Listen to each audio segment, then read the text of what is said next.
afi Inter Milan na wabe CEO ete ama team no penny ban ena omo epeno ete afi Roma obe fine me adom baba na so o be ne den yegyinam ahoden ho yaba ne de na yaba ti eno no bibia fine bon na mo se we ne yesai one try my you promise Oiripa and promise post into live ewo Oiripa and promise post Oiripa and promise post and promise radio Oiripa and promise post and promise radio baby mienu a odo ade nche befa ma ebreso ya kenka wanura me enjoy my gentle papa say ya na epe no enya atem didi kire wadwene obi kire ne de a na ogya wode no ho na attack no oh wana no dindi wo sa attack no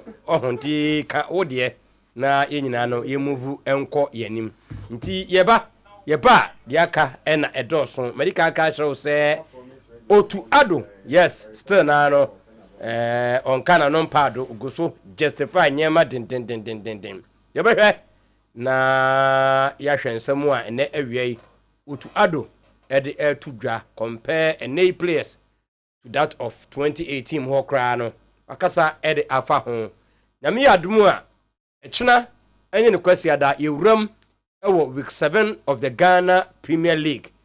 Head coach for Hasufuk Abubakar Watara atre enibre Hasufuk ede ko Tuba Astrote for so ahead of game 1 omne Dreams FC kwa akobo yatrasi yebedi eno so ho enkomo Maswood Didi Dramani ena Chan team no we head coach na central for to question bi ama no wanya bre so eya no sentia otoko players na munye parts eno yebehwe na yaka ho ensem wunim se ni boja couple head coach for Mediama ono so a describe ne 3 games a ono so aba nyama nkoyie no o say it was unacceptable na awiei na no ka kire say management and technical meeting we call so ene siete hey ebebri food ye no so etodwa ewom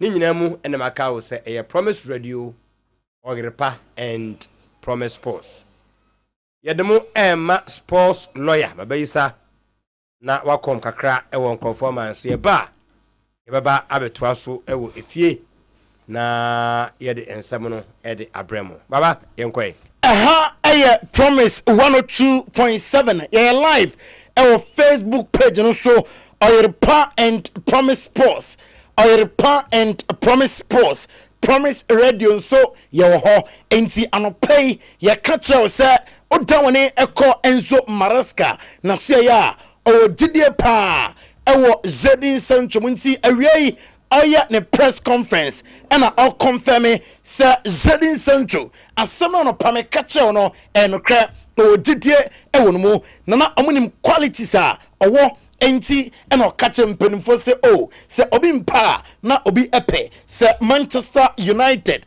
ayomadwen se wo mpeno a media mehu kwan a mefa so amanaji Zedin Sancho na fe wama team no results eno Enzo Maraska nensema oti etudwa ene awiei oko Eric ten Hag anaso ya wono trene ema Manchester United na Eric ten Hag and someone na mo ho sa United be pamu United ma wontena enya djuma emfa ema team no se he dedenina ayamun central form ana moye sa dede no odawoni na oba ye page no so na oba club no ma peace ewa ha asumdwe ewo team no dede bia anything no fa me dache ho ayamun central form ana moye sa dede no na meka amamatime atiase se Manchester United our plan sa plan no any structure na omo ebe no omo nsesa emfa mfi ho team bia de ato Manchester United eto sa teams no nanso eyana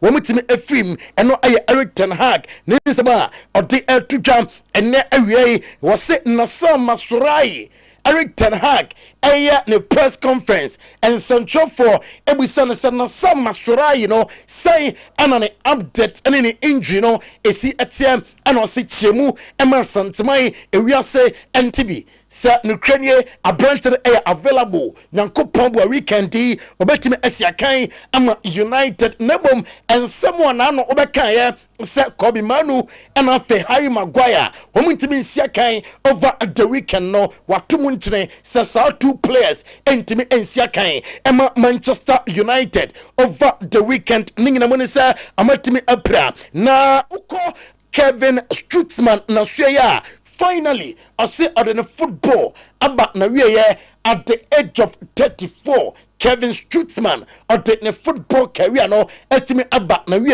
gebe fio na fe yako ana slot na suya and central form ebusan say Trent Alexander-Arnold ni latest at say ya da story ya te and Trent Alexander-Arnold on it mando de cry our agreement sika ojano as a hunu Liverpool and on say onom ehebia munime me ba Liverpool no England central for munya hum yana minom menkasam fonfa contract nsensamo e gamer ya bo etia Chelsea and obisa me ensem bi efa ho a meyiwa no ombisa ne say team no are ready for Chelsea about 3-4 games omo are excellent inti ukobodi etia Chelsea no uko game no say and on say Chelsea omo e bo adwuma pa Enzo Maresca ewo ekwanya ofaso ebono ball sane manom Enzo Maresca chene players na wo ye ho adwuma eyeye ne ye ne boys no are ready nyankopon bo akwasiada ewo Anfield amra no miensa abo apamu ena yebehu diobetin kunim eno yansemu a oruanom ati etuda enawie ya live on Promise 102.7 live on Facebook Oyerepa Radio Oyerepa Sports Oyerepa Sports Okowa yate atuom and afe Promise Radio and also etaho Enzo Maresca and central form Ebusan say injury update at saying our camp after the international break saying and esia and say yenchem and area live on Promise 102.7 Promise nyame enaka na osi waka na ochemu se ni players nyina ohwe Romeo Lavia ohwe Enzo Fernandez homunyina atimi atwani fine Moises Caicedo homunyina atimi atwani fine ti the boys near ready for Liverpool game on Sunday etodam Manchester City asuye and madu emprempre na confirm am say netama akena no me catch you say what training sounds like Kevin De Bruyne Leicester City eba HM South two players over the weekend amunti siakan ema Manchester City say am training there nanso anyade sa one match fitness obetimi astati wom maminko Mikel Arteta na suye was say I would have played for England if it was possible.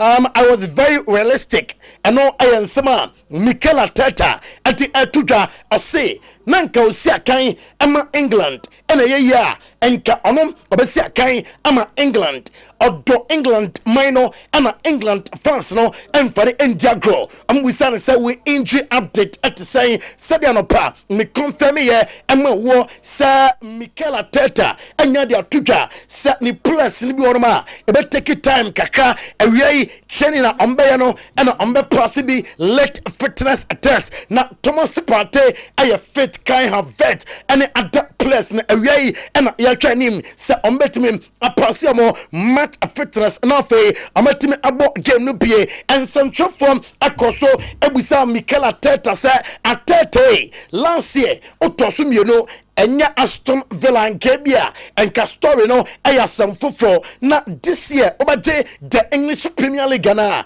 and on say yambo matches in ruba bia untime enyina matches ya bono so far enka sam asimasi anansa obenten aje the English Premier League ano eya ensama Mikel Arteta to live on Promise 102.7 live on your radio yadinina atu anim and area live our Promise TV now I mean for England na memra Spain na yeni nkomo e Spain kakra Mark Andre ter Stegen ase na recovery na say na according to FC Barcelona medical team no HM said abi said ya osi a recover no amani aso papa and no a latest and update on Mark Andre ter Stegen ya don some Emma wo way a official detaining Spanish Super Cup games no ebetotwa I was Saudi Arabia na Real Madrid and Real Mallorca and ebebo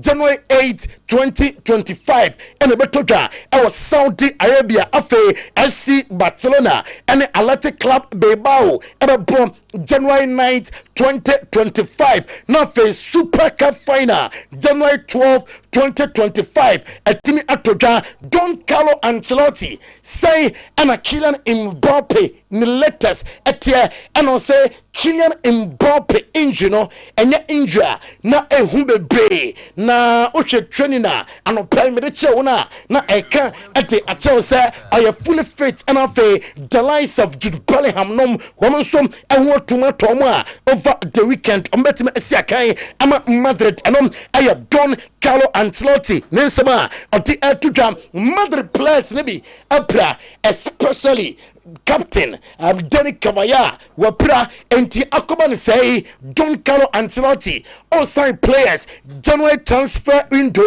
and also on sign player bia and the Don Carlo Ancelotti HM say on sign player bia this January transfer window at that Militao ho obetim ay back up to Lucas Vasquez and we as a center back Olirien Tchouameni ho Eduardo Camavinga obetim akovam Olirien Tchouameni DM position no enti ano de anya fan of January transfer window no ano ay ensemua Don Carlo Ancelotti ati na in summer 2025 yaka Madrid fullbacks bebre and amuno edin komo na one player na ne din Edofio Ntino Pires krata so pa eye Ashraf Hakimi Osia kai emba Paris Saint-Germain na se say of the red pen atwane dinum edientia ninginam anisaba den ekoya Mr. Kylian Mbappe Lotin afa so eba Madrid ninti Ashraf Hakimi de Nasser Al-Khelaifi onema de kra ensin konya anamadi nkomam ate afa Ashraf Hakimi ho a ya don sem atu anim enne awie Christian Pulisic osinu Ukraine his loving life ewo Italy oko Italy no amagin fel so niema ekoye ate emano enti otwanim se afi on ne AC Milan ebe compete na ama compete ye mamimfi Italy ho na memra Germany na mini nkomo kakra ewo Germany enne awie onim se month na yewom no bosum ya yewomu na breast cancer awareness month of October bia breast cancer awareness month na enye Ghana hanko a ene ye observe samanti ya month bia sronko ema ewiase na detene abusafo ko Alliance Arena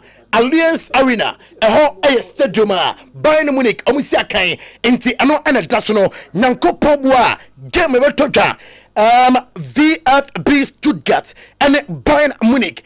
Final whistle referee point game na light here amaso pink no omo so sa light no hwet promise TV sa pink adena omo so around the stadium no one be so na supporters na every stadium ho breast cancer awareness month and Bayern Munich celebrate odumfo na edumia 20th October our Alliance Stadium ha Bayern Munich emano ebebom Bundesliga match our way omne Leverkusen ba omo be sign aso sa adeya eda screen so ano pay ye catch wo na your confirm story no ama ena awie Leroy Sané ose obepe se obetna Bayern Munich and simana Montaigne se Leroy Sané epose ofri Bayern Munich no ose no kwabia enim he's willing to extend his contract na adia se say metma confirm ama on se ayadene ninam an se 20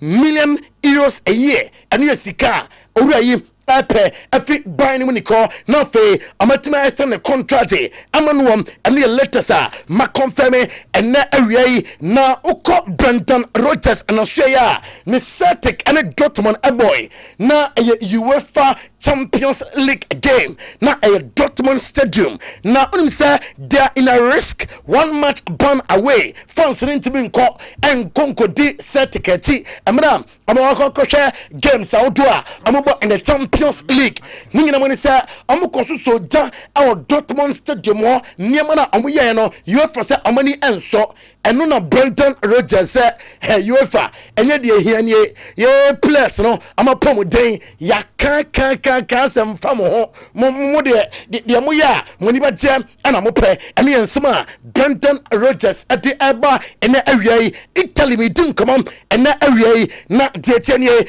anti budame demete echem say Juventus aye dombe bia say ambefa striker no this general transfer window na be adwuma amatim no Thiago Motta onum say Juve and Lazio about over the weekend or say obo game na o control game na possibility say oberene so enti against Lazio or him set the Medford no ebe control game ni ye na fe amatim anya the maximum 3 points na ama Juventus na amam for say utimi a bad thing say obe compete anampo say obe the Scudetto and on say menjin Scudetto home prayer is too early say bia me say Juventus ya kwaji Scudetto ya build bibi yes say bibi na ade na yesese no enam kwan no so a me fi se emreba so ama ya di trophy ene ya Thiago Motta manager ama Juventus nensema na wiei ade atutwa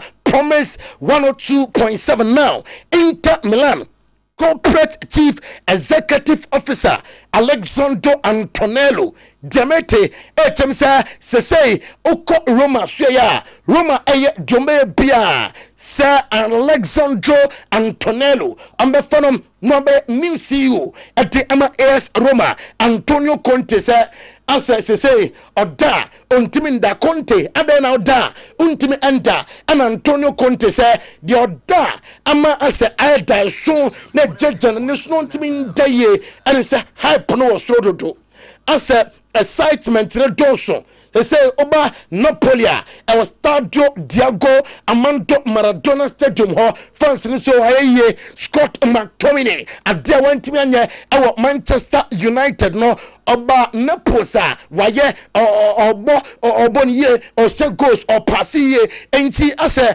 abasubode ne doso eya wura ni press no amatirimuda etimi aba eno ne hawo Antonio Conte nsema ene awiei ode atudwa ya confirm ni na amawo enti ene awiei live on Promise 102.7 Highway Sports yenyina Antonio Conte nsam no so na yemfanko funkroso nsam no ensia na Clementino the darling boy ene team no entroso na wiei ema offer ya baba offer edase na medase moni adwuma Sunday ne de hampaya ebachio se hwini beka cho se ekubachiaka okay se we for na taka sasa se ampaya beire na ye kanu mo de mo taka se ekubachiaka okay eku obachiaka je be si ne be si mo na mo yeku ana ye ne yaka me de se ka se ku ase Madrid ne Liverpool bi na boba se makano office order that say I don't see Liverpool beating Chelsea.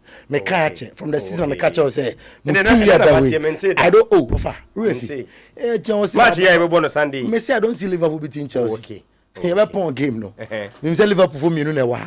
Ba ko team say bunku na ba ko team straight sa. Be we na dey. Oh, nyame ankuya Monday be ba. Okay. Say ba ye be hu de fan drive no mo no crowd no here pa. Me say I don't see this Liverpool team beating Chelsea nyankopon boa. The Chelsea be Liverpool Sunday men cancer. Okay. Me pacho take my words. Sinipi. Me say men cancer. Sinipi. Oh, say oh the better draw. Mo be say ana. Ana be say me me pay. Ana pay promise and predict say game no be 2-2. Okay. Me draw ba mo enyon ba if win baba mo obi a shock. I'm obi Chelsea. If only Chelsea defense no goes to the offer goes to the goes there. First your team say Nyankopon bo akwasiada. Mbe consider bi. because Zedin Sancho ni noni maduake no ama mu full backs na bere nti se Nicholas Jackson taking the chances ye na chance wa manwu no sebidi a I don't see Chelsea losing over the weekend.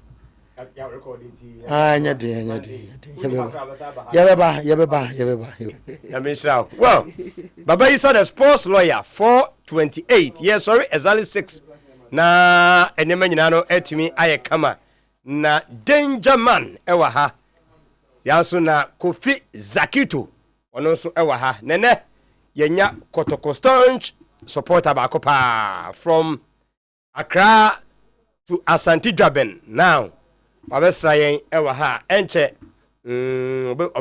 obewuram na wonya kwan akobọ adwuma ewo Dwaben na oba medano di ede ahyeremu yeba amuzu garlic bitters no afutuo na mede ma wo senkene wapo adwuma wukofie tobako fa kofie na ahoden enika emra fie ni nyina nsa cholesterol no ha ni papa sade no a tetamu a kosisi veins no mamoja ne ntimi mpompe de menim sa dro ba ko ye sade no amuzu garlic bitters wo obi o yare stroke a manu hya ase no bi ono mienu miensan nan bo hu dance die no se goso ba o kra ade a ohunu mienu yes o kan ade a wo bre pa kopebi o pressure no me ka se eba fom ekoso bebre ya ne nyina no wutimi free asase so eno nti kopebi na enyina kama monso a muhunsuo no agene sperms no agene no mo behia ebi obo hwa na ho ye ne dene ena ne nyina monso no na chese infections wakọ akoti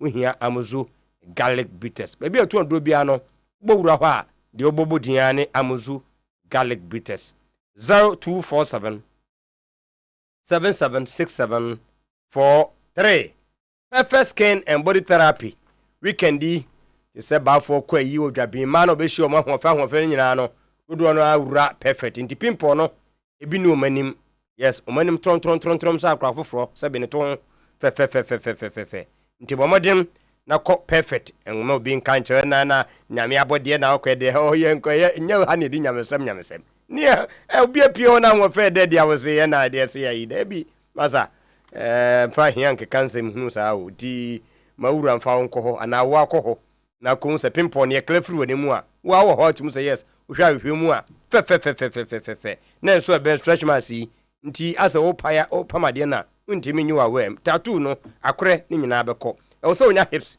ugina ntade no mu afata as oba be ma flatter me ne de we nya o cha tade de bia no afunu ebom e ha adwene ye pa ni nyina no ekosi e wo Boshan Abraham Junction su e yakwa J Park Keten Junction Episode Lodge Hotel ona takrade fo no ebekọ 0553 312 911 de ba na action no e be fitem e de amausi ano OP wallpapers 3D wallpapers Versa lamps, ring light, blank curtains, plastic wardrobes, center carpets, air diffusers, flowers, wall clocks, water fountain, that game.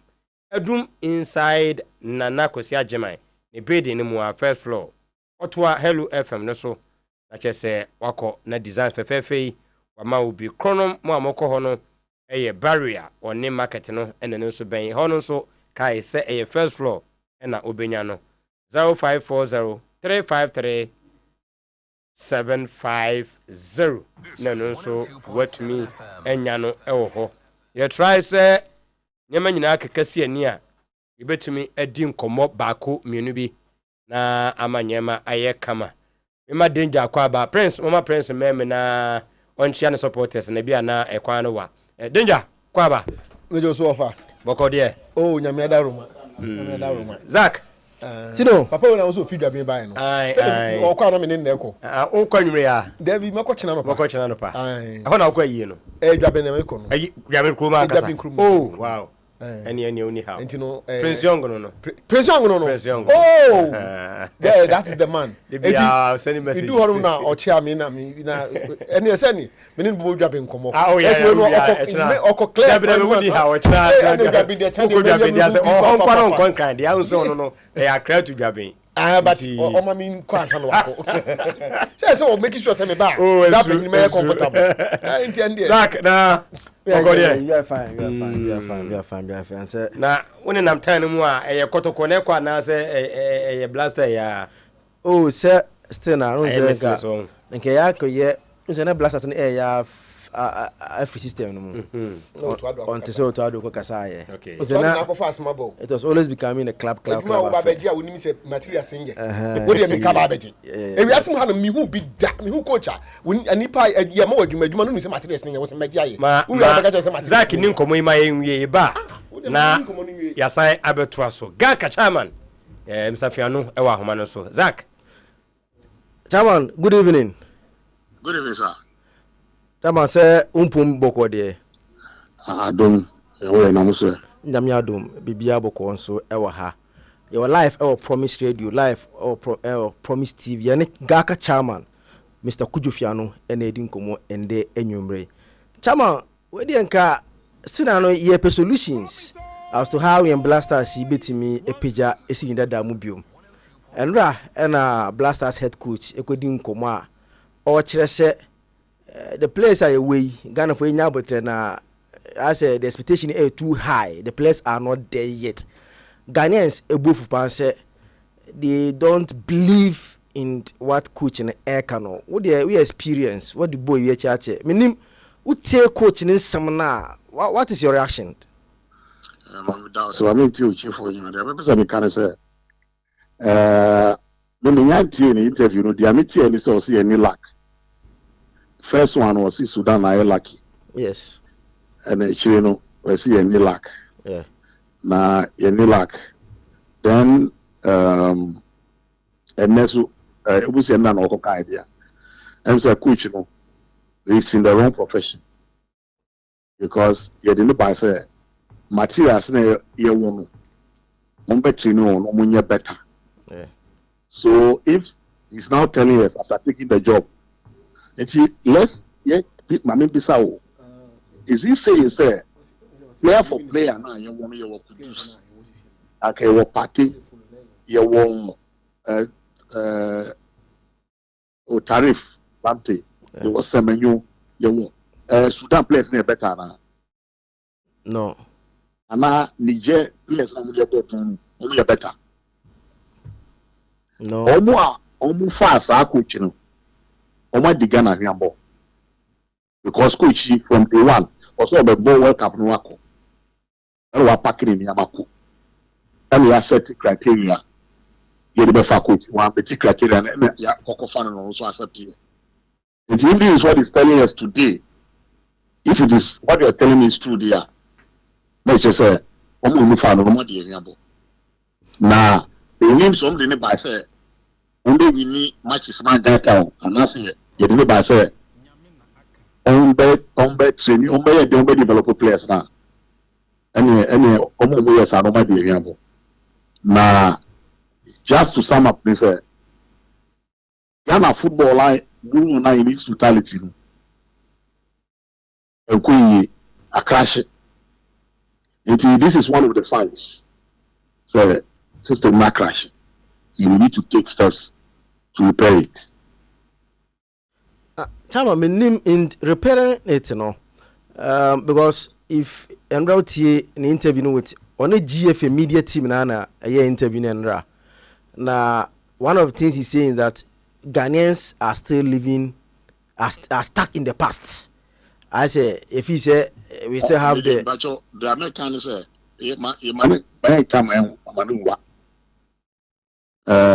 if he knows that we are still living in the past, I don't think Ghanaians, the expectation is that you better try my queen. And so, that was what they told Ghanaians. Yeah. Say, Omuko Fakucha, Baba, you try and error. And I also, as a coach, you know, Uji Tum say, over here, try and error. What meeting meaning Tata? But we can't articulate that. Kalamakapa, Esupa, any Toyota Forerunner, and I'm the San Patrol. You know, was in a clinical cracker. Into the articulator, the sea, the horse and driver. No, my dear penny said, but can't articulate, and after me do come on me, and yeah, I'm so. Someone who sent me there, casting Kitwana Mikam, and I'm with the Kaka Saman. Why, and the person is there. umeje adwuma no ene ya wade ahwiambo pa odo mo fa no omo hankana football Chairman, this is no the way forward is saying because the way forward is say me sisi we nya crash very soon no, some of us will be taking certain steps. So impeachment Rebecca will try it to correct the system because yeah football for an idea. Say any journalist run Ghana football. sanity. Any fit for run football for an run it. Say yeah runner amana as a captain. What can ship amana be kakwemwa. Also fakwa be faswa ship the back to the sea. It is as football people no. I will say yes shani to again the way forward. This year I mean as I'm say these are my personal observations. But I think as a group, I will say, yeah, sexy. I didn't as some more kind. Know the next step to take. Because meeting as Ciano, I never knew we were going for Machamakwe coach. Chama say, meet we are. What's it say? Your man says, you lead now only football people for no to impeach the this current administration. Omo dey akodu baby amudi yedru and you feel say anka say yeti kwashiasem say oh Charlie the man anko ye ya hihye ye be ni ye but if a coach is telling us say we are living in the past there I want to me for a pass in there then he has only go for the fan you have no business be where they are the chairman the impeachment on the FA and as the coach na say coach will be a fan. Yes. Due diligence be na omo ya answer no faculty no. Okay.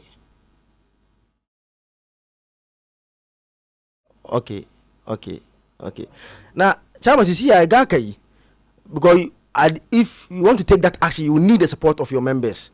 Your members. Let's say, oh, nipa ba akutimi kumo so. Yeah. My chichama man saying Sanity. We will do the best that we can. We'll go down. And I'm sure, say, pains are many cool. There are other Ghanaians who are going through those pains. Exactly. There are football people who are also feeling the pinch. Yes. And when we get there now, you would have reaction, how people accept it. We have been quiet all this while, trying to see, say, number call ye, but I don't need it. We'll do effort together. And I am saying that we'll soon get there. Is it something like, are we going to something like evolution? They say a change piano or a crown of faso deba. Sanity. A football. Sir.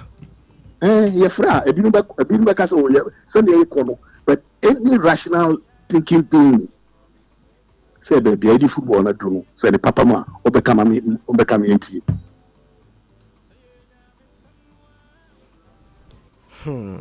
Some minister, you are following the U20 team now. What Togo no so because some are Kenya. I fall back, come back to say okay leadership.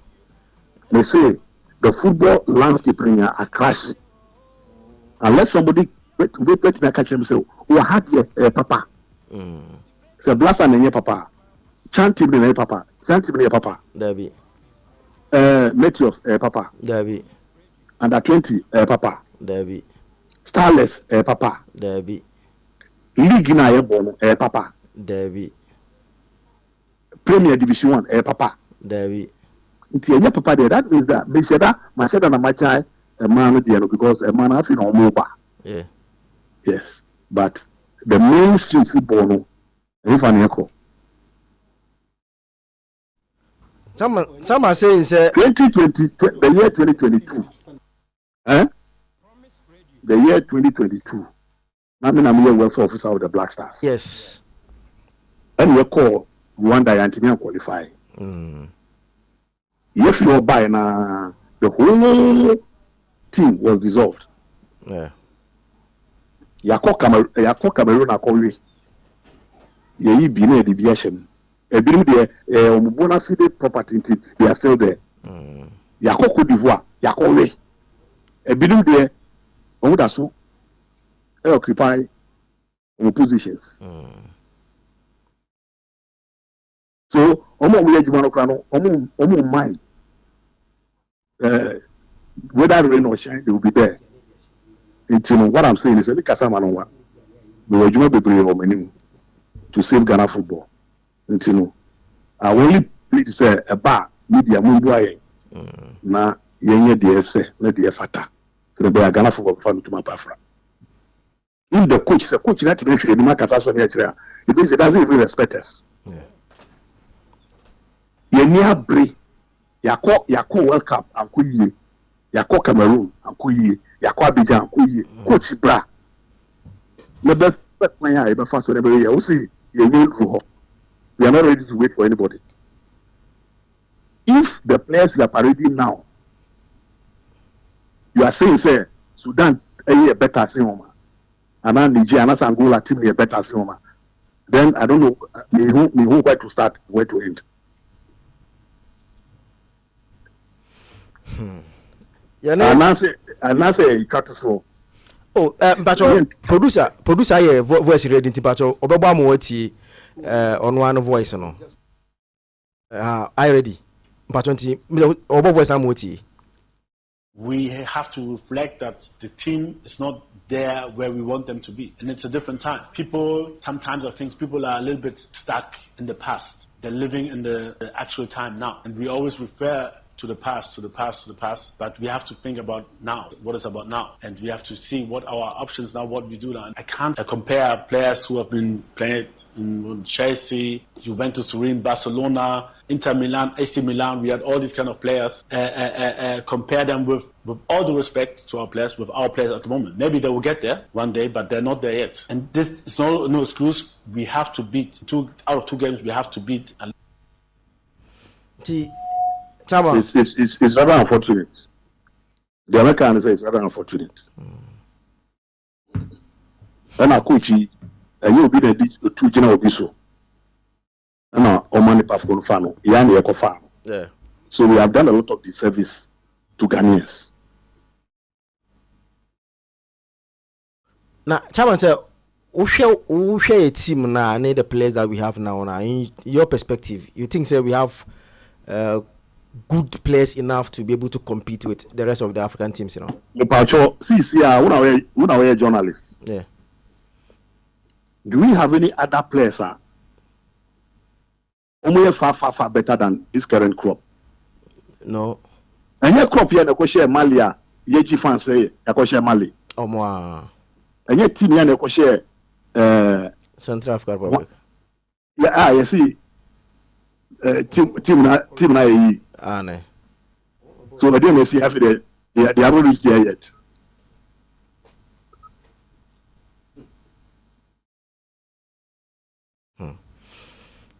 Yone Gaka chairman, Mr. Kujofiano. Gaka Abdul chairman. January no Majumesi.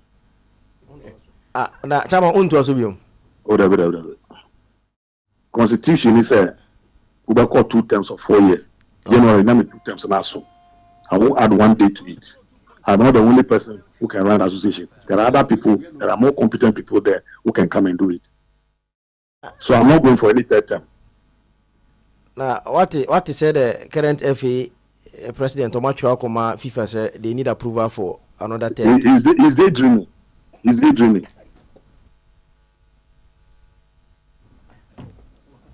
No, Jama, what person what you saying? We say he's daydreaming. Competition be over be away. Me pa cho. Say na GF, say na CF football results aye no. Sana mu yema juma mu yo ankabana ke yi mu. Da. Oba catch your price oh, the age of panty ma me to aso. Dabi. Please let's be serious. Mr. Kujofiano, and then you may yet was a pan o contribution. Mr. Fiano. Also, yes.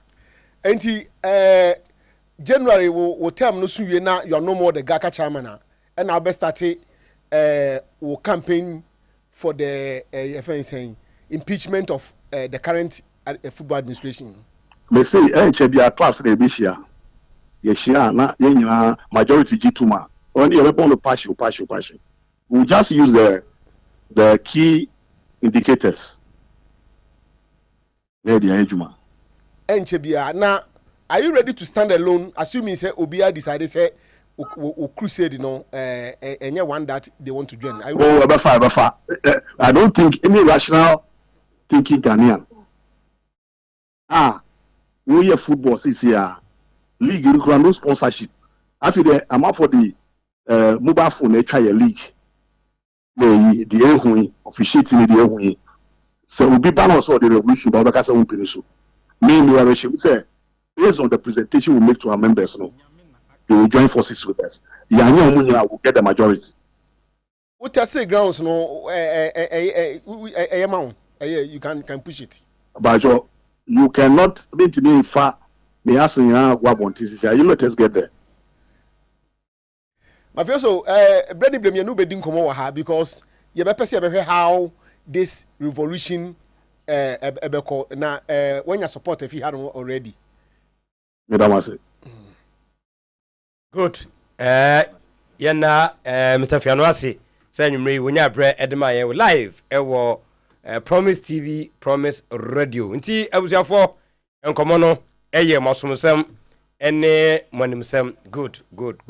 Wakan sem pa na dimsonsem kofo no mkohia na nimu ne de baya ye but yenko no wa hwe disappointing ho na mesuru za ketu bi na me nko prince ho na ona sem no unze if this is anka egakejuma. Yes, you see all the key areas now attach on in no based on how anka ye in football no, it is Gake's responsibility to keep the FA yes on their toes when they are doing the wrong thing. No more domaba kwano so into what previously when Nyantechi buy before the Nyantechi buy Gaka fighting Dr. Nyaonya Otamaku. Yes. I'm say you to ni say Banche. That was the then they were PI and those team no friends into Fiankumu, you understand? They fought the system with Gaka. Kofi Menu and Co. Omo fight GFA no with Gaka. Then they succeeded because clubs no Tino GFA Siwana and then BDA, you know. Clubs, oh, and clubs no na GFA, and you get to Krogu. Who is getting Krogu? But we say, situation. Minister say, I want to community. The clubs are losing their value. So, I want to come and asrasirenti. Clubs no are losing their value and relevant. Mesu wa me ba mo atoaso na fina nkomo no be de ye nua Prince Young ewo Ministry of Information Asante Dwaben branch ho ena owo founder CEO Youngsters Football Agency obetine nka bia na nka message ena o send edema ye ne mum na de wotwam no se da bi amehwe se de promise musiti akora ebo adwuma Prince Akwaba Tino okode nyame adum na so Tino nyame adum ye ho ye pa na ehye season asi u follow Asante mamenchia wahwefo na watiefo na ene kotko supporters a mo Ghana ha ne amanone yes start the season from last year how the media challenge start season nso na on best start sa democracy cup good almost from day one I started pre-season AJ mako hono sa the team no echi na ye call boss nso no home matches ni na nso no makobi sir wow home matches ni na from Jabin to Boise from Jabin to Boise and me squad bi na eko ye na na eko mo free bars ni enfa bi yan na dey sika kona ya sign aba intina fi dey ye the team na chi ba sesi amom dey ye how your problem intino say me squad na ya adwin say until say be changes your home matches in there ya boycott ye nhwe bi unim bibi me nyantie how no but yes problem kakra wo yen ne mrofo no ntam say mrofo no obi no mako relegation kra no they will still support ada nanka mo how no mon channel na still na mon ko because team no ehia mo support you know actually but mrofo yasma okay sabi omo structures me ba ha ya mbo hu mo organizational chart me kura mani age okay yes until kokoto kwa de na ne de hen emrofo de no mu even mu congregation kura mu ni say this is you obia rule obia rule the best idea ba even your congregation kura we dey be first so be sa ba what you say na yen de no o hwe ne kotoko sisi ya areho o hwe kotoko sisi ya yomi ya areho intino mahumu ha no ba mo ha no just empaibo empaibo bie no betimi asolve sa de we empaibo bie ni o you call Atwa Mountains kra nye eye nipa ana betimi dey aye okay nti na ha no de so na muhunu sana na nko ano esoma na de di kan say say kokko no ngwana me kan say me far from yes de di kan no oma yes penny no your supporters no mo call omunya kwan call ye na ho otumfo boni anoma sorry aka kire ne say omuhia osikani na omo arane kotoko no omo na yedi omo ho ya omo ne the cause of kotoko problems is here like majority of them because yenya better 3 seasons ago yenya abrante bia ono ankasa obetitin ode kotokodin no ebo team no ho bra for 3 years ana na ye fi se ye de ba bia edu ne de anka ye nsan enkoyechi anka ye beto aso even ono mpo anto aso mpa enhyehyɛ ya ode gu akwan mu no anka ebenya ombe so betimi ede asom Prince na me ntwa no wasemi ya na me pon ho ba bia busa wasam na zikafo na de mba say eno so mo ho nkyere mo and no problem you see here is because so confess caniba and no confess caniba to here there's no stretches Owo sika doesn't mean sense so onya stretches and is that what you yes onye omunye sa na opeso kire se metera si dia CCA say okofo ba sa omo ekotoko CCA na omo employee they didn't see you na work na sem no almost all of them were rich true of us omunya no munya skafo but when I know man when you can nya onu music the issue is not about but structure is not about skinny so you see structure da ho look for structure music no demand for structure for me ba structure da ho ndo po music no mo retire brand ne chi no na oye na dwuma sa very well until the issue has nothing to do with sikani say kotoko structureless situation today no enye sikani and me nkasa ma prince ba when here is the case sikani ba ko pa no nko a se me yetimo no zani bi na the issue kotoko situation today enye obi a wo sika ananya obi a ni sika but what them chena say because as we are overbeating that thing the issue of kotoko today and they say baby decision comes from no say ye kotoko no ye take decision na I say ye want that a di kotoko be from one step to another enti yamfa the prince minekuma they all canon that was it yamfa said it was the best thing na SCA moving forward you build upon it enti whoever comes whether one person whether 10 people build upon it assuming that was even it obenso Saudi de bia wa hantin kada de manu yanan kan ha ho nanka how no yenyima na enkomo de di only problem the point is that kotoko situation no say sikani say sikani kotoko will have to have a permanent structure I wo ho no mo fixing with nipa a on be operate within the structures no my prince no we na sem pa ne sam say they have no prince tino enti mame nchia me bra Kofi ene kotoko global phone na ene adwuma pa omo ebo editor kotoko team no echi ba we crampo de na fancy de pra kwem ne kase pa ne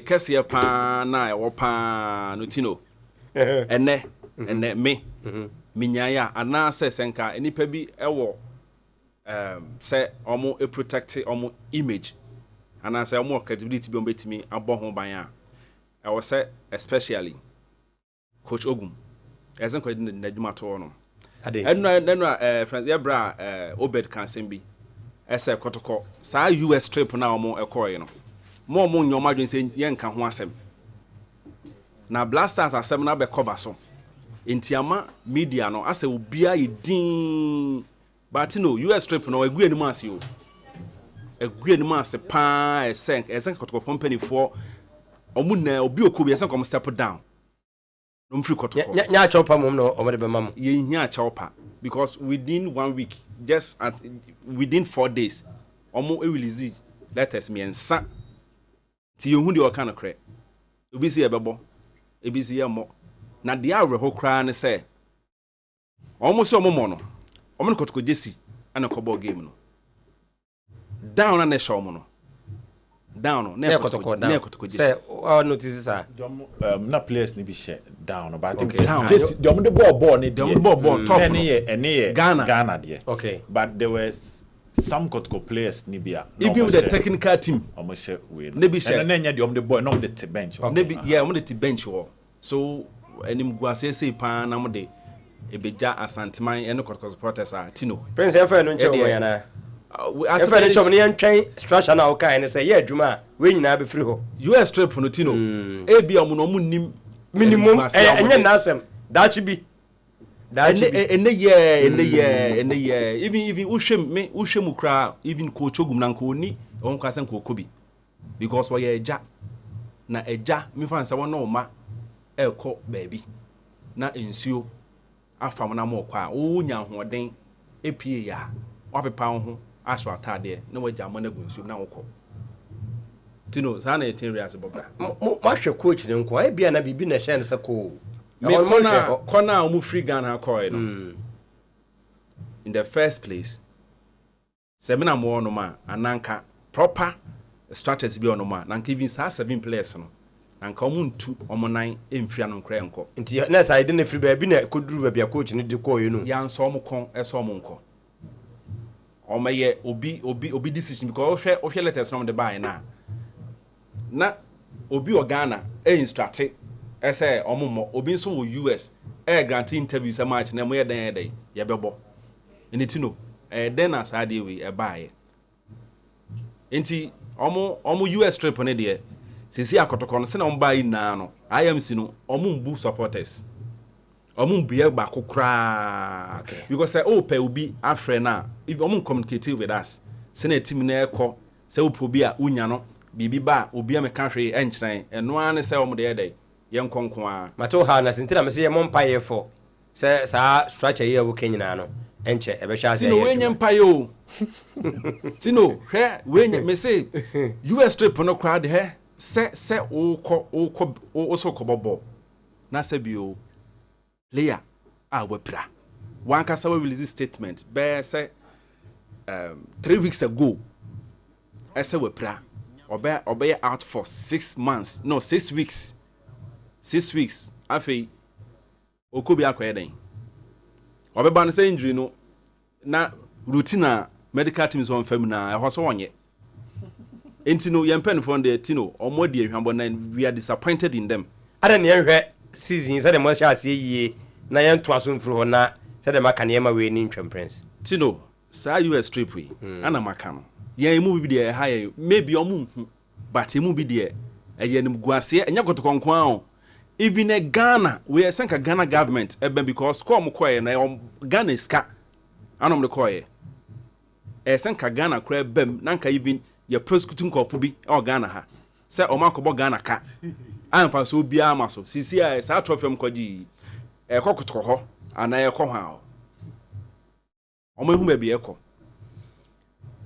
wo de kot also mo but wo de kotoko registered players akobo friendly match u players season we u players crampo eswa o hwe kotoko bench season we team a 18 clubs no ona ne bench kra areho o be so we float opa omo check kotoko bench and they say enim kotoko register players odran dey through mum na wo the players 6-2 April somebody ebia na recover but na omo communicate ya nkyere say dey ne ho ato no ba ko eda we so a eda 6 weeks wo de ne ko nti ukobo sa match we ana tino obi April ya anka hwana nka wo de e ba behwe no okay abuza for enua Prince Young staunch kotoko supporter ena ene watwae ne a ɔno so ne ha ɛno no sɛdeɛ nkɔfrɛ phone so a nkɔbɛka no ɛno ɛnɛnɛ owura ha wakanti sɛ bi a wowɔ Facebook na sɛ adɛn ne ama na ayɛ a dabi mesɔ sɛ wo na ba ha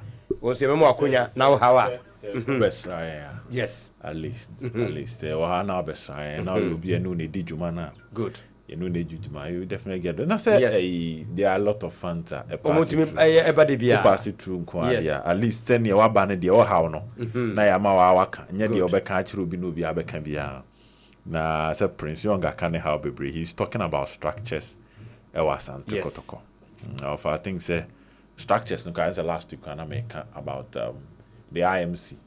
The fact that Mimi Nyayanka young confirm the rules of people within the IMC. When you say Kotoko administrative manager, Ben you be an enemy. He's minim so acting so better to call him the act, but he's doing a Jumano Akoto on a year Jumano, but he has not been confirmed to the public. Steve O most of Kotoko's communication. Or no ne bear common manager. As on you dear church on so and confirm among confirmed as the director or the PR manager or anything of that sort. Because when you confirm him, it comes with incentives as or the money panel. It comes with the authority to do certain things. And the money panel could do money any maybe. How many prince winning to us be a prince minim ukwe dena or the bejai one abecha na abnisa mpanfo tie wo concern na bia ombe ho adwuma my mention my wife Alice and me baby boy hineba my mention na mention adwuma for any driving phone na ne I no was anti job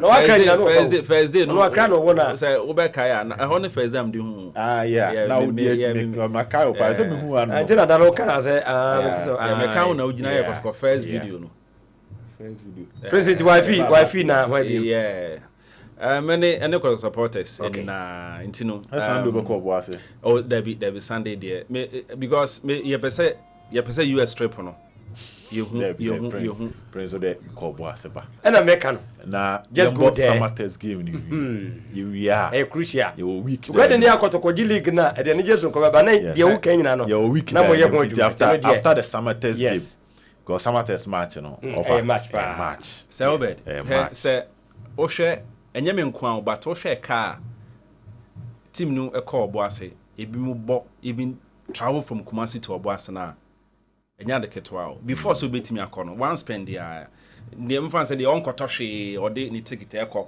one spend the best man spend be say 80 cedis in and out 80 cedis e betimi akọ na ye hu hwe nti e ha dream mom de but ye see US trip ndo we no kan ye mane na sai nim guase no de akan no okay na house for no mo sere yin o matedi no mo sere yin wo fie house for no sere say yakoyu because me dey makobi ye hu we just imagine beko Steve omo makachire omo de timi chai timi adwuma saa na ye say akwantu aba na ye kwa ye call embassy a ye say GFA represent spoke offense communication person in the name of Kotoko na cameraman na we team na Steve bibie mi an mfin bibie mi I mean nti no say we ye adwuma he wonim konom kɔ no omomon pai sa akate anticipating FSC ya ka de aka no we kire ye be ka de aka ya no be hia na ya ka de aka no we kire ai well we ye free ball over yen ka no kure I think say because trip no honestly I think we are not fair to some people as a club and you're fair to some people over Oshe Obi say Steven we did team out Steven me work Kotoko Steven or ho me beto no Kotoko Porter sa de ne free him when can you blame someone on say nya GF for na 2 man America omo dey asie mo nka mo asem ntia wo no na yes eno ho yeah but on say ye the bibi na GBB so what I say you use what you have to get what you want okay if what you like you go a bit tough that if you don't do this I will also not do this But listen here, kind. We will handle all those issues. What mama and I didn't come on to mama and to us prince. Better was say Unya Brebes right. Mr. Brano Piano. Obaha had you fee. Why? Mobile man, I must see you answer. I have a pound. Oh, yeah, sure. It says Mr. Tioba. Not much. And I'm okay. Yes, I'm what's over, Madam Masapan? Michelle Prince. As a mobile. Well, I was a for you, Prince Young, from Accra to Japan, Ministry of Information, and Oba Ebersainia. I am Martin and Cancer, and also Ache Nehao Kakra, a woman. Ayaba, na Abertua and Commanders already. Na ye ne Eurafiano, Edin Como, Ama Wache, a Yawa Odi, our current administration, who said, it drew Bimpo, Nemuya Dinia. I was say impeachment, it may be Massam Casiepa. Na yɛbɛhwɛ no na yɛhwɛ ne mu sɛ yɛbɛsɛ di nkɔmmɔ foforɔ na yɛde de aka no nso aba abɛtoa so over fia onim say impeachment onya ɛnna meka no impeachment can only happen from a higher power outside football. Maybe the president.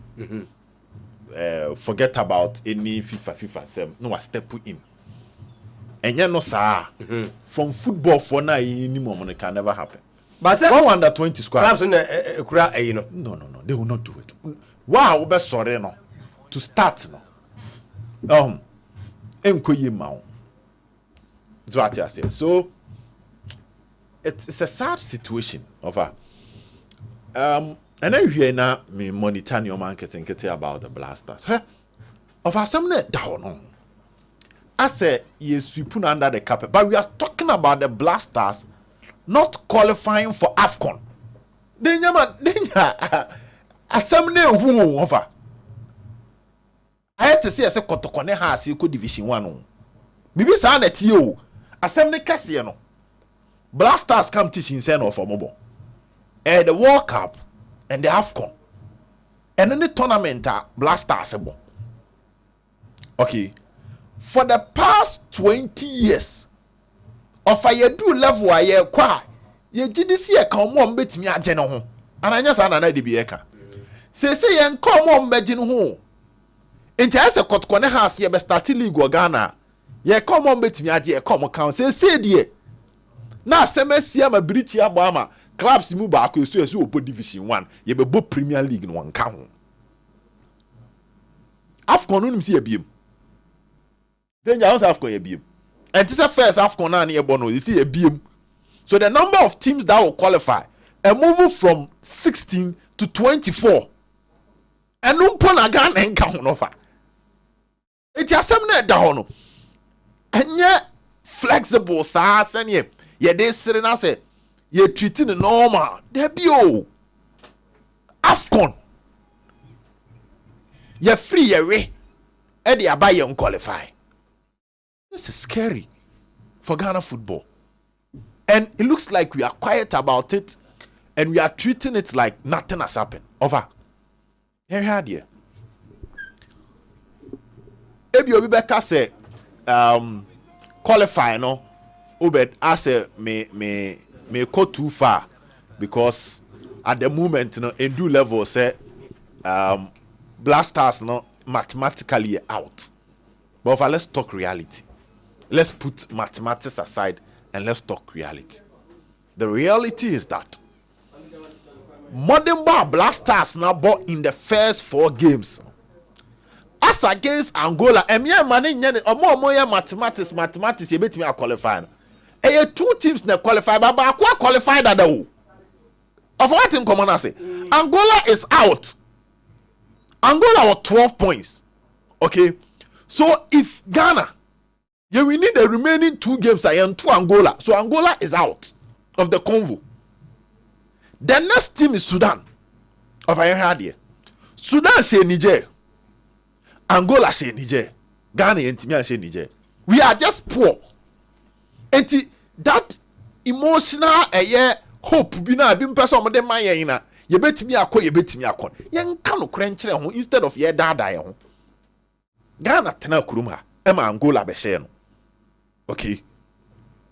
Ewo kurum how Angola be share no now yeah kwa Angola home ka kire e ho se ye be kwa akoshe no because you say Angola qualified dada sa na ye ka ho but we are forgetting that Sudan no so no only that Angola ni be bo onu ni home ebre Angola na qualify Libya tie komoni ye yeah see two na aka no Niger de ne no Ghana ntie fa ne se ye be hye no but ye kwasha Angola wo ho okay forgetting that even if Niger actually Sudan in Posena, Sudan will play its last game against Angola ofie. Enti Angola na SEO enye den see e be show because am qualified at enti no. E bi omo nyira omo bebre no. Enye sa Angola na ni Sudan no so bebo. This time around home advantage for Sudan. Tenio, in Sudan's case, he will have the home advantage. Say Kebia Ghana 2 matches na kan imponi e bo Ghana. And a Sudan de na kan mienu no. Oka away against Ebia Angola crow young qualifying test so say Sudan qualifier from the footballing angle because any Angola be Sudan a qualify but yes ye be kwa Angola because o here points no but Sudan ne de o timi say Angola because o here point no sana so the truth is let's face the fact there were two other conversation at this point. People are trying to create this illusion say oh, we are building a project, so let's still keep Otoado. We have the standard in this country. Akwesi Apia, Echo, AFCON 2019. Ofrimu group, no, he qualified. A man for officer, we qualified in the group, and he won a game for us. And you kobo Tunisia and you free on penalties. You pamu Akwesi Apia because. Using the words of Ketia Sukriku, or say the performance in the AFCON was below the standard of Ghana. So executive committee in our tenacity almost say a big no. So Akwesi Apia should go. TAU we qualified group. Every group a round of 16, but we're free on penalties. And we a big no. No problem. Milo Kobo AFCON. And already. And ye pamu Milo because we anyade. After that, Chris Hilton kobo AFCON. He qualified and played the AFCON. And Ofrimu, oh, quite Chris Hilton fast Ofrimu. The game against Mozambique, I said 2-0. And ye would ye see ye and a pine. And ye heading ye Frimu. Chris Hilton, there was immediate attempt. And a yen pamu Chris Hilton. Afi ababe duro biswa onu kra de ontimi ne qualify ne kra ya asem so obekọ tournament ni ponu akwa obedo fi se solution ne yempam no over ya pam a onyanya ya pam no san komo no ha me nka mo ho say ya pam no wonya de pam no Madrid you don't know of coaches they fired even time as Zidane budget 3 no call no omo take you over Julien Lopetegui, he had qualified the Spanish national team and a Madrid for one year appointment. Zach so is our story no. Oba starting ya ne nko ye na oman ka say the people don't believe in most they believe in standard over. Lopetegui lusu na Juma was pained because Madrid announcement say after the tournament oba be coach tieni yo enti World Cup no ntimi ambobi Obi a qualified team akọ World Cup no. Just the announcement of Madrid. I think back after the tournament Madrid for promo ye no. Spanish national team ne pamono. So the coach ni dream. Most coaches dream ni say obi team be den e be call World Cup. Ono ode on qualifies no we nya chance anko bobi. Okay. Obe start Madrid the juma na enko yie no. O man ka say na juma ba ko bi bo na ansa na obo over. They follow the standard. Pa, no ma pamono. I'm not for if before Madrid benya Zidane. Okay. Ancelotti call you know. Madrid appointed Rafael Benitez. Why you youth team da? Or you'll be more respecting of Spain pa. Or starting and I enter time no pamon na Zidane be take you over. On interim basis. And Zidane chire obet me aye. And no man here then etwaso. That is serious business. And we are talking about the greatest club our club history on Teteni failure. Abramovich transform Chelsea over then anoye amafo evi say Filippo Scolari had won the World Cup with Brazil. He's a World Cup winning coach of obeji Chelsea adwuma na ohunu so no yete no wapam no Jose in almost 50 years not Chelsea nje trophy obeji mo opamo no.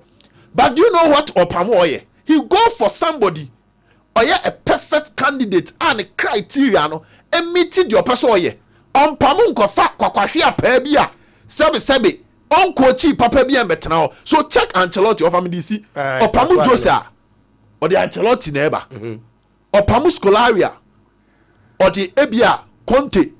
I'm just giving. Yeah, Becca just can we are not ready because before some Becca we know.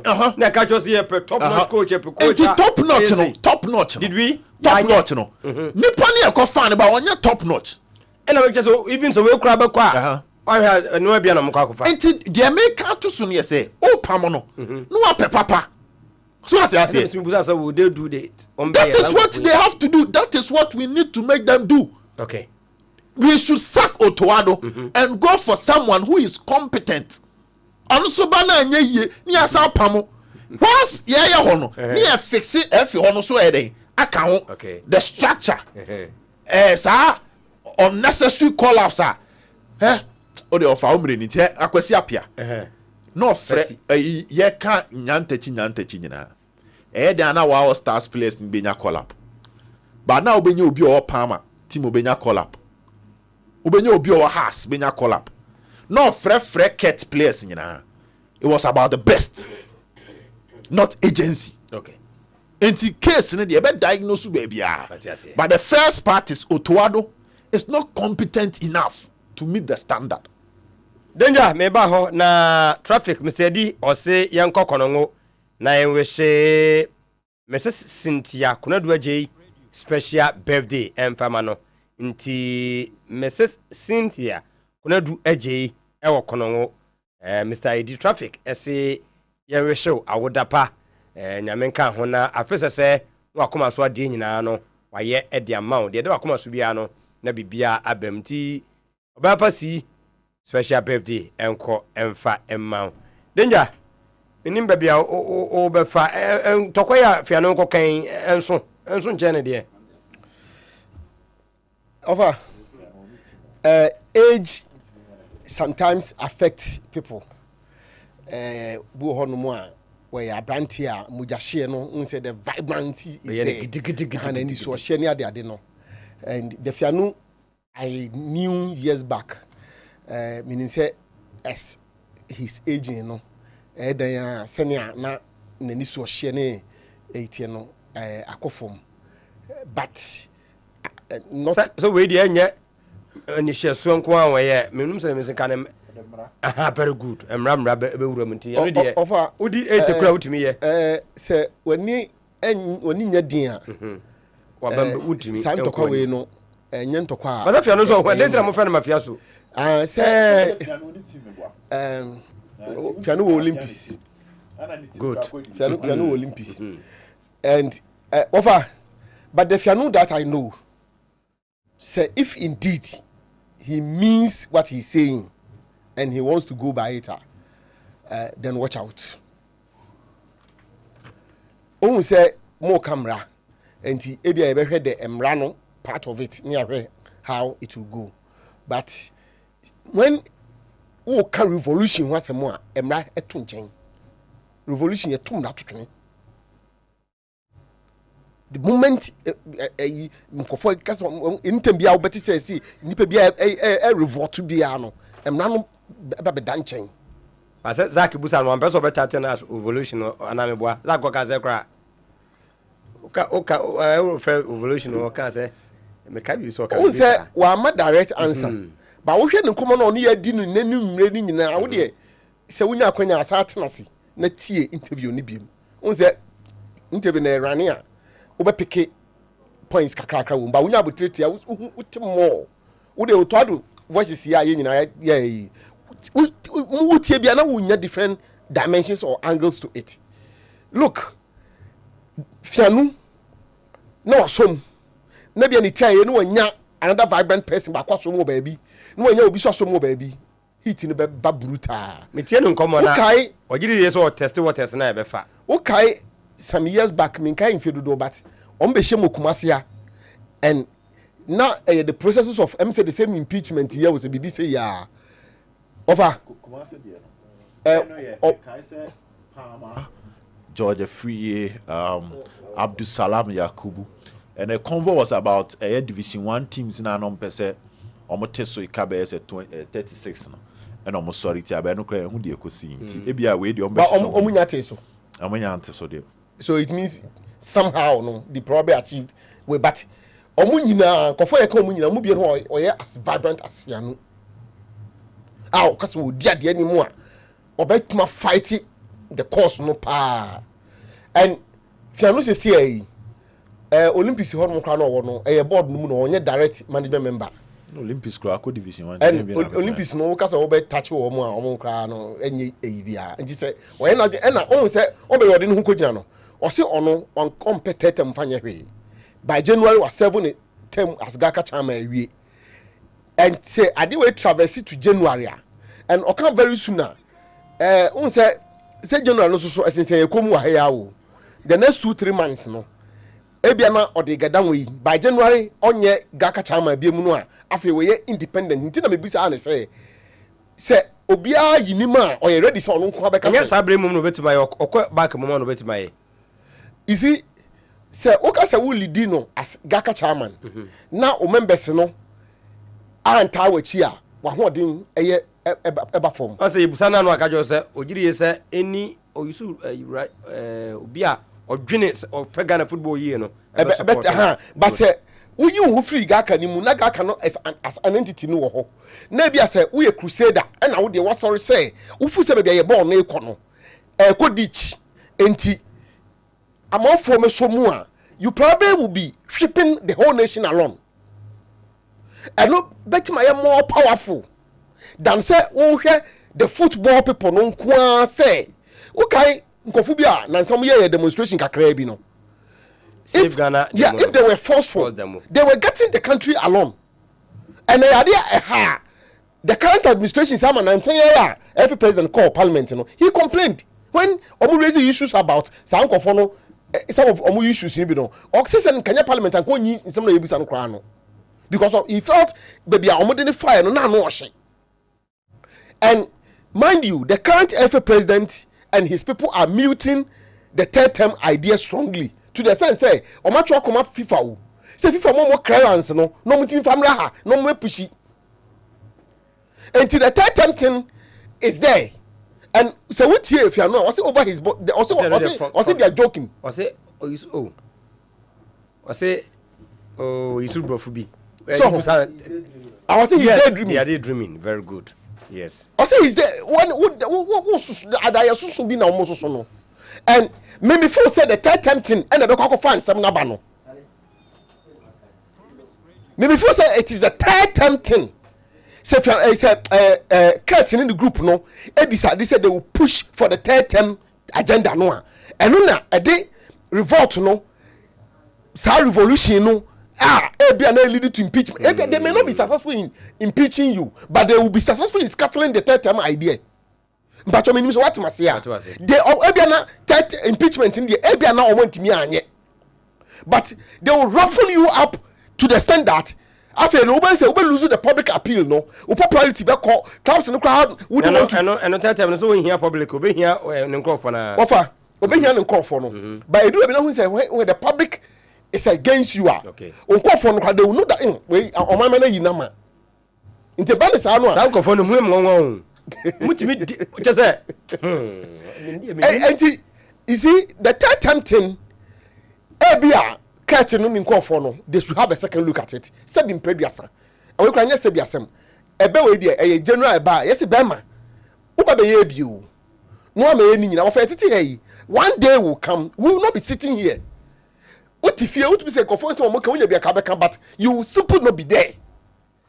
And to do baby now we be pub now we are ubetima ya when you 4 years another 4 years 8 years opportunity and you Jericho confession na we see of now Jericho confession na kati we see and you Jericho confession na we see 4 year to do something, another 4 years to do. Who will be papa be power by a dear? Would you the first 4 years some as a follow foundation? No, what area? What by another 4 years? Would they build up on it? Building could do lintel and a roofing and our bosso. No, say, yeah, polishing no. And I say, yeah, decorative. Nanko Binka say, I did papa baby. Can we cry and came and be can crank ye? Now, cracker said, there be me pet. My baby will be met to us, will be more complete. But, baby, I say, yet to Amina, don't go. I'm not don't go. Because Miss Husband for me, I will not be a friend and Kono. Uto, you be. And the first normally to Galam say no. Don't go. I took am now Ghana football to sound don't go me. What's up at that time they acquire then Nantino would the same one hour. And he said when you will be a who needs some kaye a church and some of my man at Tiasia and the football for not Tiasia who say the red one and your investment and the amount of coin a bank of 4 at the Kwashamemo a biana or Matias no Mabisumbi. To me there offer the days ahead of us no is advertising to be very interesting. Why? Because the likes of Yanumu, sorry, Jawa appear more even at their age. Could you say lawyer in Tofi and Kodum any Omunya back in Kakra, whoever you think you are. Okay. As I said, we because these people has what it takes to roughen you up. Let me put it that way. Unfortunately for Kate, say no. Sa period ni no okusinya techibacking. But then he has lost that one too. So I said I didn't sit here. And offer Zach is a bit my boy me call be na Nibakona and Fabati because Nibakona Togo. And I will call him. I have one of my men in Togo. I understand say some of the 7 buses now. Is it true? For the supporters. I can't confirm me name story. Then hard no. Bibi and Hajun maybe second. Okay. Bibi Hajun. Bibi kon we say. I want you man. Some say me confirm ban say na because fortunately I have my guy there and definitely I will guess no man ko nia ho. So to go there e kwan one. So because enyanwa but me knew that information on as a fact. Yeah. Well say I wish I can get chance to call on the show. And I was going to tell my mind to that guy, Prince Young, who came on radio to speak about Kotoko Abba. Now, going, that kind of Isaac Mesro. Assemble how can na watching me. So I said, they will see a Sunday message. Would you hear? You be a near Hankwa. Now that could be when you're Kunya na Uchum now, say, oh, me if I was raw, not Nazo Casa. Into Tessa from the Isaac who radio na cheap on. Asembo ha ye kan na ye nto ye bokotoko no nipa ye obetra han wo fira kra tuka no aba abe support e bia wo mpenchen no tiso oba na de ha no wo kan o se mene ne nyaadwe na wa kire wo de me problem kakra ya na me wo abinim se me ntake obia ba wo de ho se me frɛ ne make kama adwena kire Prince Young ono so ye kotoko supporter wo ka se yi nduka wadwe che no wi a den na obege ni afri mu ɛna sa ono wura ha ni ntisabe ayefo na me ka wo se da bi beduru I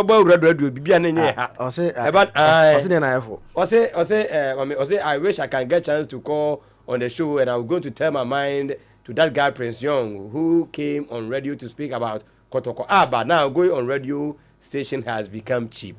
Abba, how can you see this?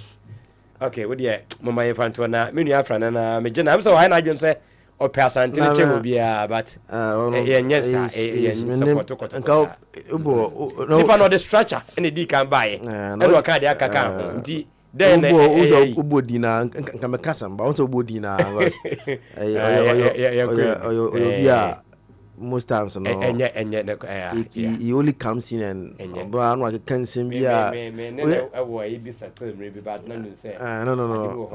on what does it he's sabote oba I've never seen him send message sebi kanya asa abaka krawo de bia see attacking personalities ni suma no let's forget let me ka de bia no pe kotokoro bi so pe to kire ne dia na wo kire wo de me de bia de na me ka fa ho no why Zach yemfanto na yenkwere na enche betie Didi our justify Cynthia Kotoko players no nya konya e wo China mu China obi ani mana Kotoko play bi ani mana o say no omuka the squad na ho but if any say they did not report went me report because of any saying what is the name omuko USA trip and all the issues sorry Kotoko USA trip and no way into no boys need me report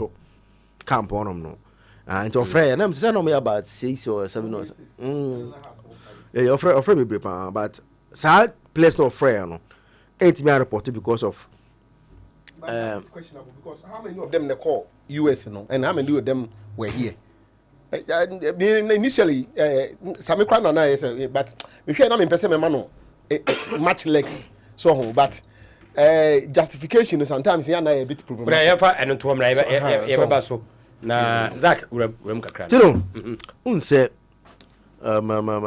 what is happening now no is you know ya be do a stage where say what say the message on the media guys and say fan nanam every for media guys now there's a common message now from last night message every media guys and the man said Ghanaians are behaving as if other countries in India they are not improving.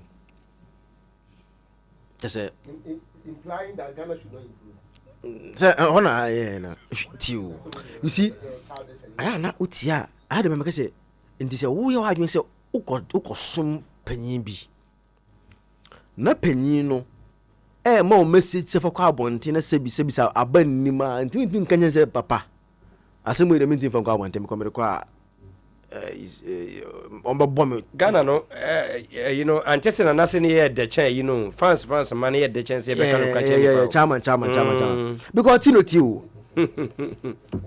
Ghana yeah grade A somebody's catching up with you. it is at any point in time say Sudan say Angola na Angola no o host to AFCON e won krom no Ghana na question yini film e won no afi ni fio our host to AFCON with all the supporters back in Angola Ghana na question no ono afi no yini film nti Angola Niger and Sudan enhye se bebi be hye mo bia ese hye mo ba jo obetna ka se San Marino ana Moldova ana Azerbaijan e wa ko Spain ana se Germany what be that say Azerbaijan ana Kazakhstan e wa ko Spain ana se Germany so mo football no improve say o mo ko se Germany be sha no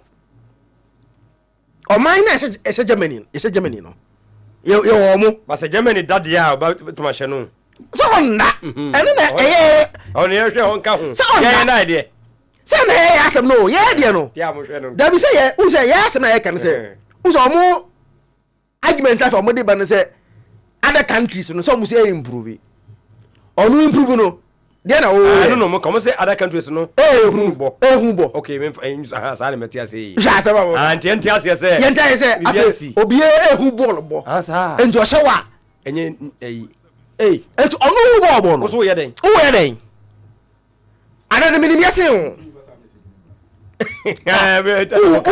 say am say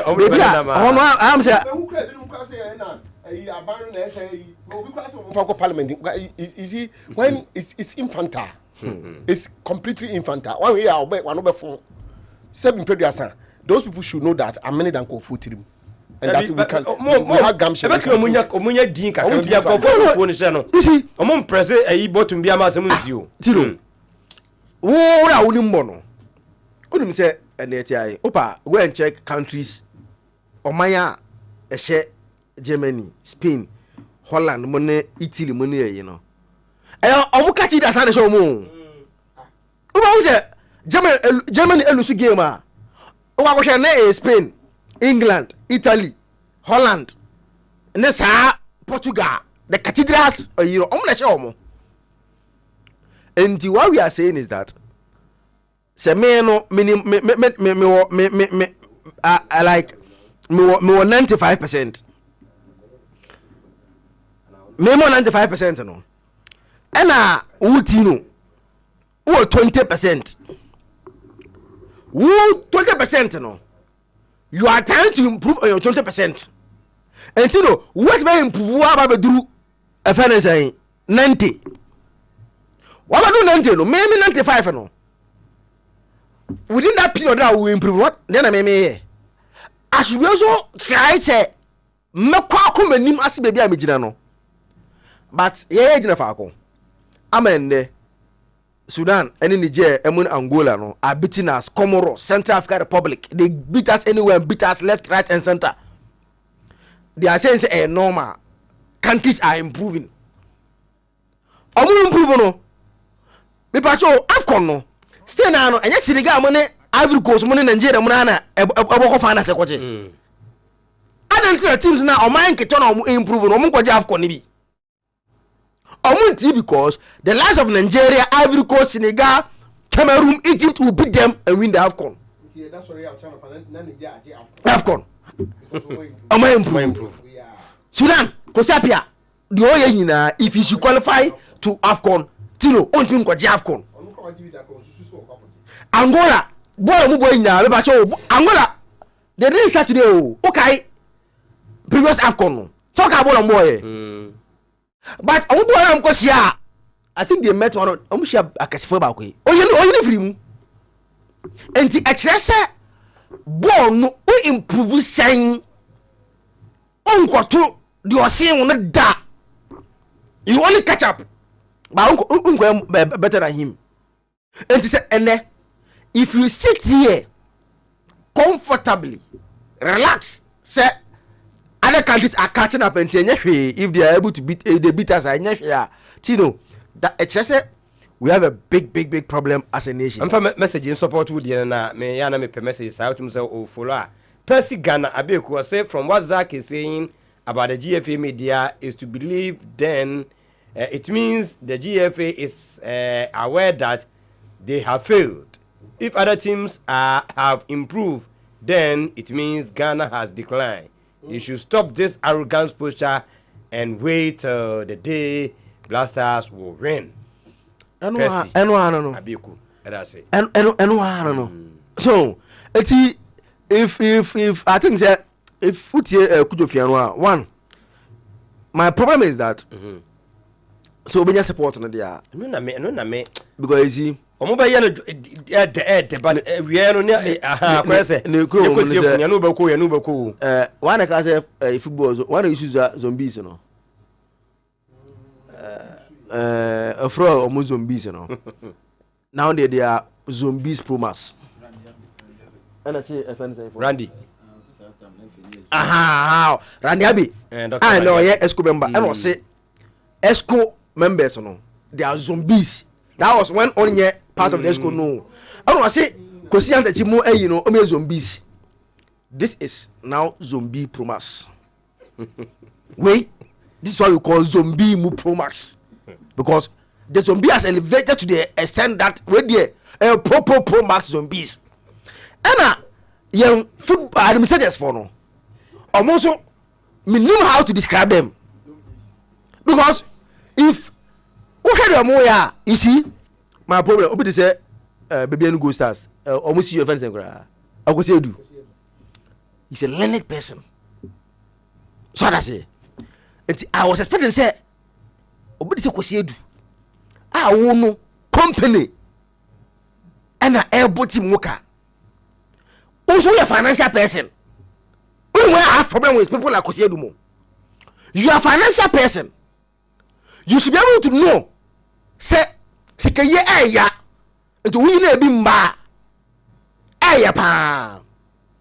So people like Kosiedu should have rised and speak against this wickedness that we are experiencing in this country. But you know, Kosiedu is a friend of the Tell America, but on yet because on also the one who F no huna or yes, massa, who Kosiedu company air bottom moka. Instead of you to protect the integrity of the company, What giant not one or number way yes massa because you think that you get favor from somewhere. What kind of favor do you need when you are a CEO of a football club being sponsored by a whole mining company? And when I look at some of the CEOs, I get more disappointed because I think that almost do a level where they should speak, lead the revolution. They should stand up against this corrupt system. Nanke fighting in football no fenjere. But I'm going yes a massa at the time. These days people call the president daddy. Meaning say FA GFA nobody will be a yes for daddy and I said okay. Kusi energy. Na don't make me with my kusi energy. No more friend daddy. Daddy, daddy. Also, obet my way cry. Daddy. And then so and then you see big men paying for daddy. It's how me say what kind of thinking football me say I hope panebia say the moment you are into football no, you lose all the things that you've learned as an individual. Now follow up. Yan ye na ya nye careful.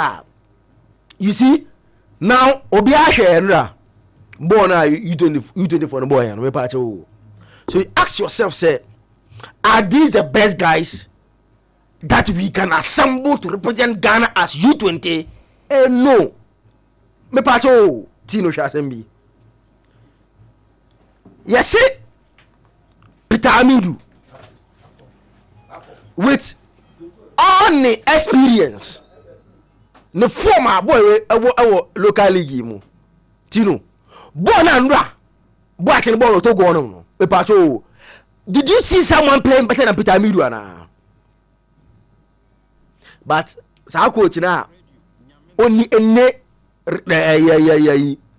a funny saying credentials bia onye no be bia just or your coach bia it at me kase on Peter Amidu because oba camp no be training na kotoko e friend say on mebebo nto ompe no na the hwam de na omo ya omo from say no dey share that wo kwa Thursday I think say also break home say so kotoko be mo bia mfra no Sanjofo Busa or justify sana. No, these are the reasons that he gave to the FA why you not. Who said he was questioned? Why some people were dropped? Obi to say a Swaterman boy no Kumasi High. Then the Apito goes at the end boy no Foster Apito. Yes. Who said this is not joy? Foster body the answer also boy will come so okwa chires as abenti or pam no man baby. Meanwhile, this boy in the age group, no, me just was say, "How boy see a Togo? There's anybody better than Foster." This is a young boy at the age of 17, 18, who already when you a Premier League experience, not just experience, no, a key man starter in that is team that won the FA Cup. So I'm tough for no can be. When Tiambo. I'm confidence because no shares them, so you couldn't play. It's a quatrawie. Or Chole Yana, Tino Wankofio.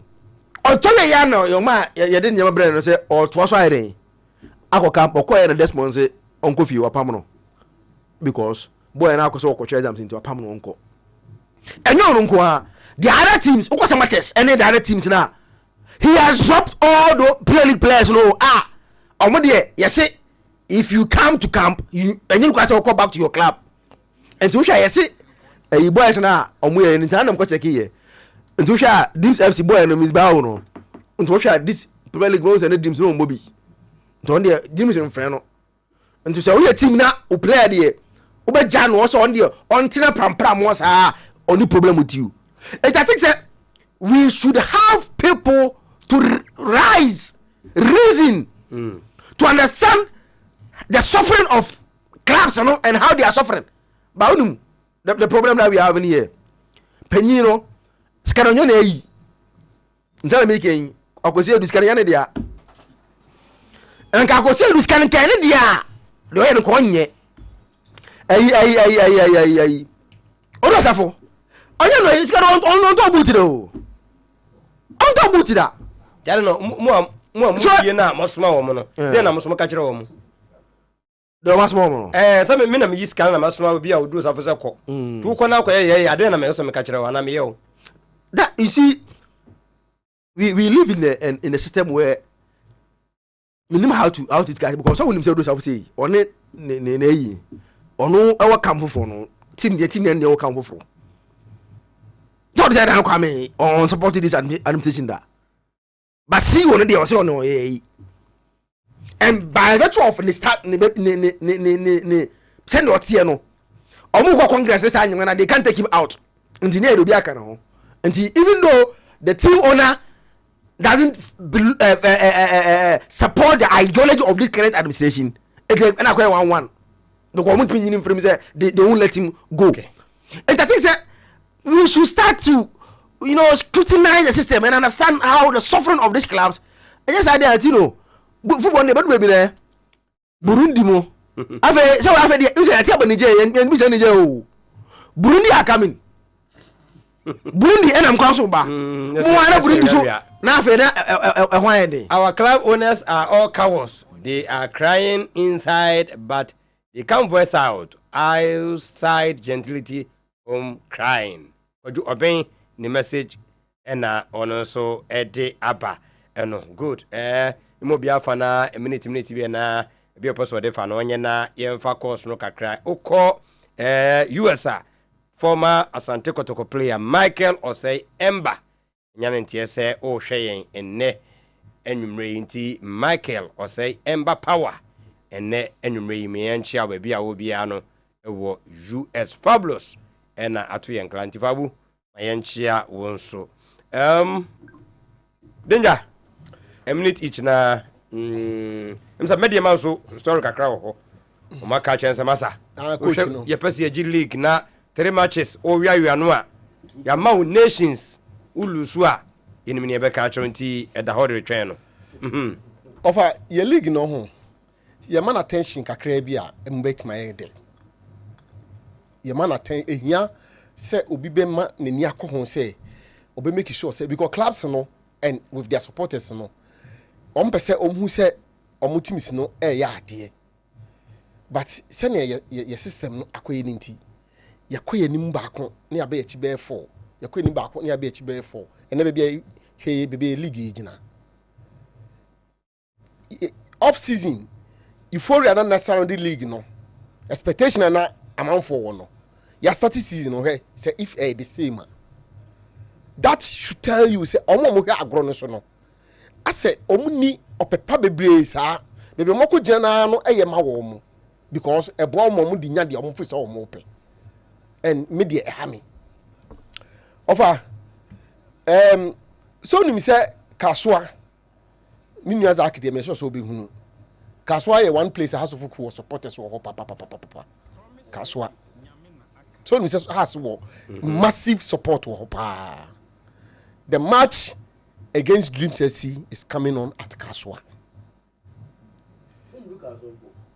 we are on wrong and say okwa utra Agbe Junction no ko pie tobu tuna the next junction on your left ekotuba yes so you curve straight yes even unukwa na ben almost from to kaswa where you employ bia unru that's what just walking tuba to kaswa there just walking weekend we attention be ko sama jani wo ho ba hwe fixtures ni nyina on say the Samates Kotoko match at Obuasi no I say I don't know top liner of course and definitely that will be the top liner because it is Kotoko and it is Samates the defending champions T a better top liner but attention will also go to hit in Beko Tubaho okay and Obakaya and none of the catcher will show ya so say the house supporters are not happy and then house supporters PRO has spoken omunye comfortable with